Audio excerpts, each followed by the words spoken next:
what love, caring, sharing is all about. That is the sense of a woman. I would eat everything in the world. Personally, I think Miss Universe is a symbol of a woman as well. She's celebrating her femininity. I want to show the world, the universe rather, that I am confidently beautiful with a heart. Thank you.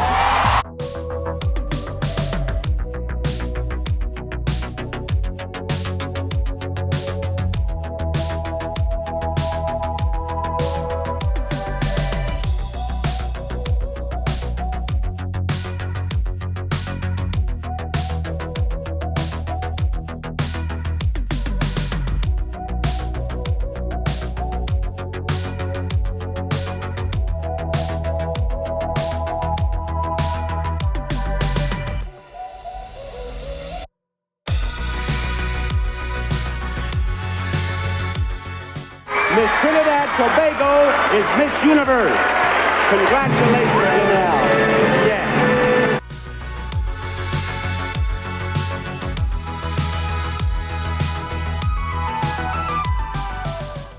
I believe that's the first time it's ever happened. Back-to-back Venezuelas. I have to apologize.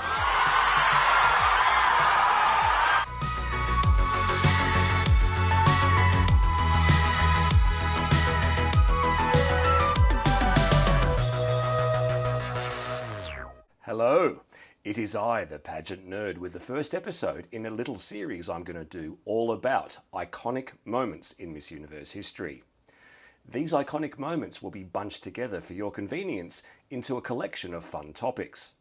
The first topic is all about mic drop moments, while in future videos I plan to cover jaw-dropping gowns, show-stopping performances, dominating countries, and historic, momentous, and controversial moments.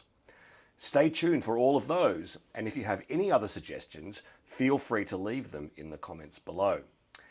And of course, if you like this video or any of my other clips, please do yourself and me a favor and hit that thumbs up, subscribe, and even super thanks if you're feeling especially grateful. And I'll be super grateful in return. You will have already seen all types of videos on iconic beauty pageant moments, but where possible, I'll include my own nerdy take on them, and in these first videos feature interviews with some of the queens reliving these moments many years later. As I mentioned, today I'm kicking off a look at mic drop moments, those iconic Q&A responses at Miss Universe that made the pageant world stop on its axis. Something so memorable that it's recited for years and years thereafter, inextricably linked to the queen who uttered those magical words. But aside from going viral and creating their own legend status, do these mic drop moments guarantee a queen the crown every single time? Spoiler alert, the answer is most definitely 100% a resounding no. Don't believe me or agree with me? Well, let's get into it and we can thrash it out. Actually, before we begin, for what it's worth, in this list I've also included a couple of examples that may not have been as legendary, but in my opinion were worthy of adulation for their brilliant content. Of course, the word iconic is somewhat overused these days and is highly subjective, so please bear that in mind when you watch the videos in this series. In other words, don't take this seriously, it's all for a bit of fun. Okay, now let's get into it.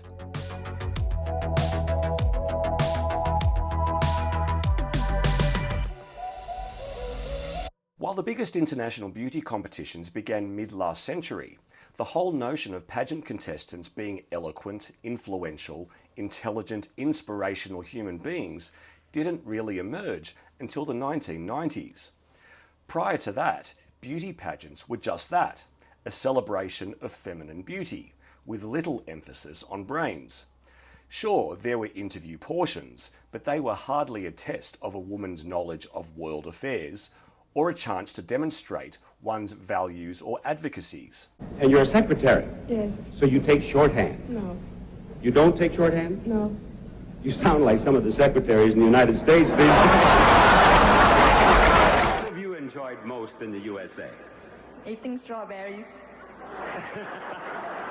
Heck, there weren't even professional translators consistently until the 1970s. And she speaks Portuguese and very little Spanish and no English, and I speak very little Spanish and some English and no Portuguese. At Miss Universe, the final question format was used on and off in the 1970s and 80s, but we've had Q&A rounds with the finalists in their various formats every year since 1990.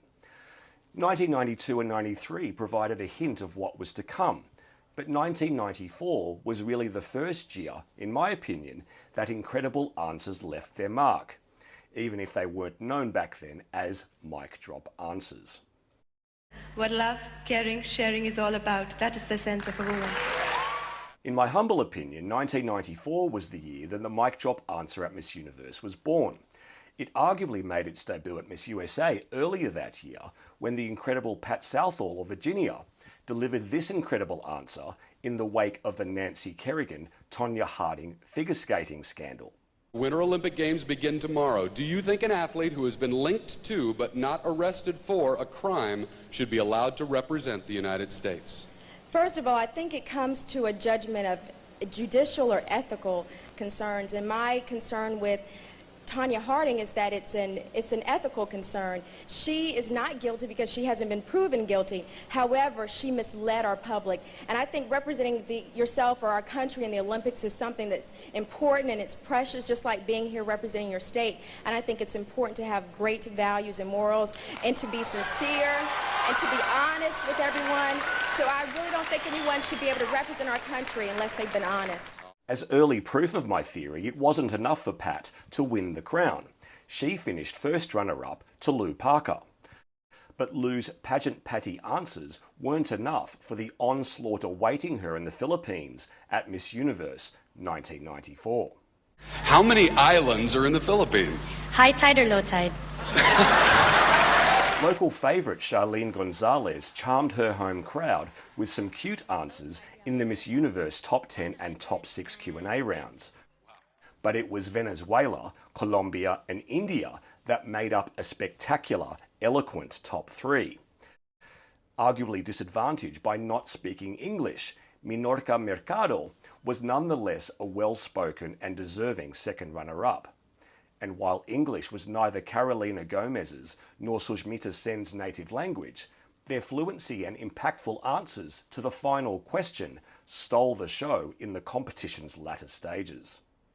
What for you is the essence of being a woman?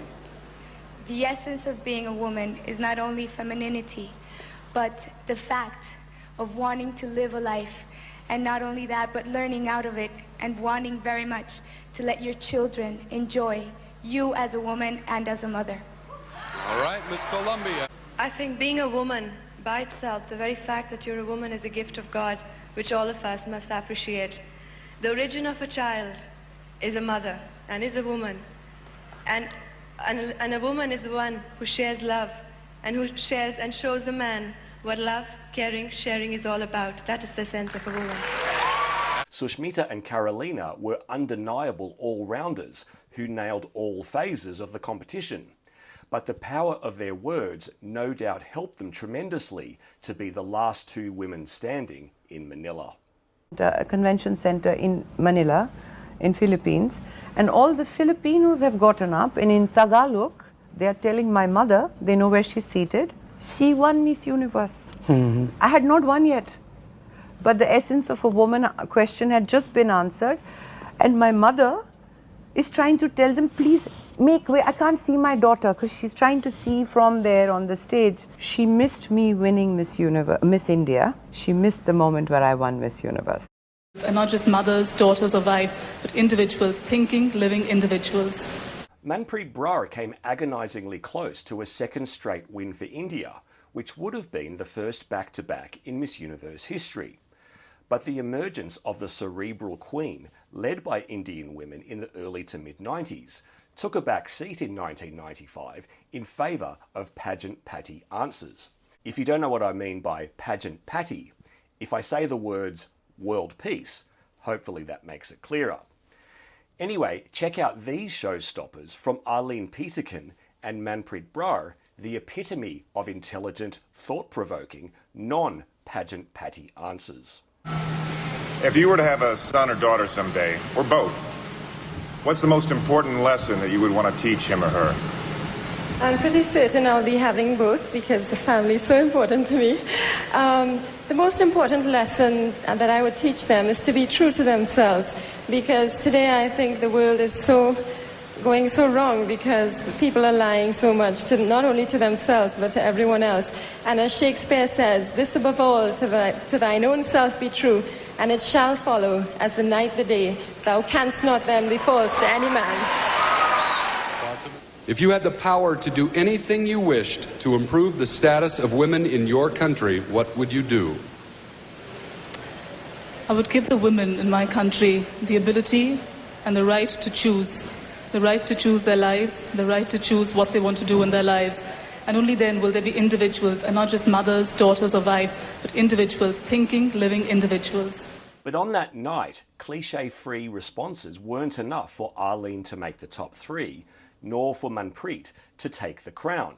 Instead, North America was well represented by eventual winner Chelsea Smith of the USA and second runner-up Lana Buchberger of Canada, albeit with some predictable pageant responses. It's uncomfortable to negatively critique someone who is no longer with us. Rest in peace, Chelsea. But my observations here are purely what happened on finals night 30 years ago. How wonderful it is to see Manpreet still speaking so passionately about women's empowerment more than 20 years later in this interview. I think when you talk about women empowerment, first it's important to understand what women empowerment really means. Women empowerment is the ability for every woman to choose and have the freedom of choice. When you look back, 100 years back, women did not have the freedom to even vote. I would eat everything twice. The top 10 of Miss Universe 1997 was jam-packed full of charismatic delegates, many of whom were great speakers. Denny Mendez spoke of her experience being the first black Miss Italy, while Margot Bourgeois of Trinidad and Tobago said she'd spend the day naked if there were no rules. In answering the latter final question, Brooke Lee of the USA delivered one of the most memorable and oft-replayed answers in Miss Universe history. If there were no rules in your life for one day and you could be outrageous, what would you do? I would eat everything in the world. You do not understand. I would eat everything twice. Thank you, Miss USA. On the surface, this appears to be a merely light-hearted, incredibly witty response, but it was actually a veiled protest at the fat-shaming her flatmate and eventual predecessor, Alicia Machado, had received as the outgoing Miss Universe. I literally was like, I'm so done with talking about Alicia and all of this weight problem situation. Like, if I get a moment and I get a shot, I'm going to take the shot. So when they said, if you had no rules, what would you do? I was literally speaking to the fact that, you know, if you have a 1-800 number saying if the winner is going to be held to a weight contract, then I'm going to say I'm going to eat everything. I'm going to eat it twice. Like, that's going to be my political statement. I believe that as a woman, she should celebrate her femininity. Botswana! Botswana's Mpuli Kilabovi, our very first delegate from Botswana, is a... Winning Miss Universe in your country's debut appearance is no easy feat. And indeed, only the third such achievement occurred in 1999 when Botswana's Mpuli Kwelighobe swept to the title. A mere 0.06 of a point separated the top 5 after the semi-finals. But when narrow frontrunners, South Africa and Venezuela, were shut out of the top 3, it was Mpule's answer to whether a pregnant title holder should continue her reign that sealed the deal. The final question was inspired by the disqualification of Miss Guam, Tisha Heflin, from the 1999 competition, after it was discovered she was pregnant against pageant rules at the time. If Miss Universe were to become pregnant during her reign, should she be allowed to continue as Miss Universe? Personally, I think Miss Universe is a symbol of a woman as well. She's celebrating her femininity. And I believe that, thank you. And I believe that if she should fall pregnant, it will not in any way interrupt her duties I believe that as a woman, she should celebrate her femininity. Thank you. With that answer, any chance eventual first runner-up, Filipina Miriam Kiambao, had of taking the title evaporated after her own muddled response. Mpule Kwelahobe was the first black African woman to win Miss Universe, and following Wendy Fitzwilliam from Trinidad and Tobago, resulted in the first consecutive wins for black women in the pageant's history. I think pageants like the Miss Universe pageant gives us young women a platform. By the time the top 3 final question rolled around at the Millennium Miss Universe in Cyprus, India's Lara Dutta had the crown and sash in the proverbial bag. In the semi-final, she won swimsuits and in evening gowns broke with the tradition of her recent compatriots by wearing a sexy red figure-hugging gown. In the top 5 interview, her distinctive low voice and impeccably crafted responses conveyed a perfect mix of intelligence and flirtatiousness. The outcome? The highest televised score in Miss Universe history in any area and any round of competition. At that point, Claudia Moreno and Helen Lindes from Venezuela and Spain respectively, and respectfully, were just making up the numbers. Their only hope was for Lara to flub the final question. You know, I think India, if I have to make a prediction, she's so classy, she's so calm, she is going to be the gal to beat. I really think. But when Lara took the mic from pageant host Sinbad to deliver her response, one of the most dominant victories in Miss Universe history was sealed. Right now, there's a protest going on right outside here calling the Miss Universe pageant disrespectful of women. Convince them that they're wrong. I think pageants like the Miss Universe pageant gives us young women a platform to foray into the fields that we want to and forge ahead, be it entrepreneurship, be it the armed forces, be it politics. It gives us a platform to voice our choices and opinions and makes us strong, independent that we are today. Thank you. Thank you, India. I didn't expect to take the mic from Sinbad. That was not planned. I know I've heard this in interviews where people have said, oh, you know, we knew she'd won it when she took the mic from Sinbad.